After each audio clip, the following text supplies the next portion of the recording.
Il y a 2,3 milliards de chrétiens qui croient que Jésus est Dieu. 1,9 milliard de musulmans qui disent que c'est du shirk, le péché impardonnable. 1,2 milliard d'hindous qui adorent des millions de dieux. 500 millions de bouddhistes qui ne croient pas du tout en un créateur. Et 15 millions de juifs qui rejettent à la fois Jésus et Mohammed, paix et salut sur eux, en tant que prophètes. Chacun d'entre eux pense que les autres ont tort. Alors, qui a raison, en fin de compte? Et comment le savoir quand il y a 4500 religions différentes sur cette planète prétendant toutes détenir la vérité? La seule façon de répondre équitablement est d'examiner chaque religion objectivement et de voir laquelle résiste à l'examen. Pas ce qui nous semble confortable, pas ce que nos parents nous ont enseigné, mais ce que montrent les preuves réelles. Commençons par la plus grande religion du monde, le christianisme.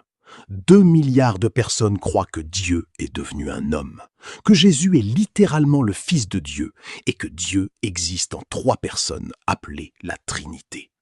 Mais voici ce qu'on ne vous dit pas à l'Église. La Trinité n'a même pas été inventée du vivant de Jésus.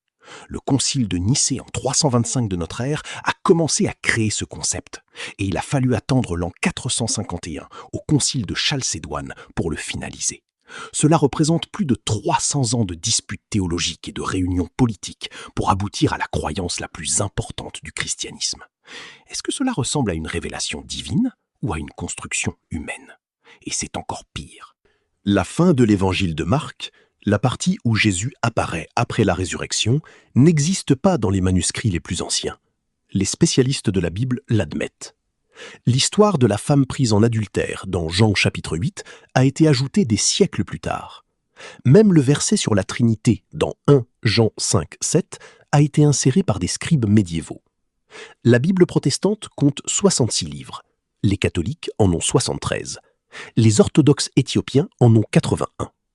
Si les chrétiens ne peuvent pas s'entendre sur les livres qui constituent les Écritures, comment peuvent-ils prétendre que leur religion est parfaitement préservée? Maintenant, regardons le judaïsme, la deuxième religion abrahamique. 15 millions de fidèles dans le monde. Le problème du judaïsme est simple, c'est une religion de lignée sanguine. Il croit que Dieu a choisi les descendants d'Abraham comme son peuple spécial. Et même si vous vous convertissez, vous êtes traité comme un juif de seconde classe. Le créateur de 7 milliards d'humains favorise-t-il réellement un groupe ethnique par rapport à tous les autres? Cela ne ressemble pas au Dieu qui a créé toute l'humanité de manière égale.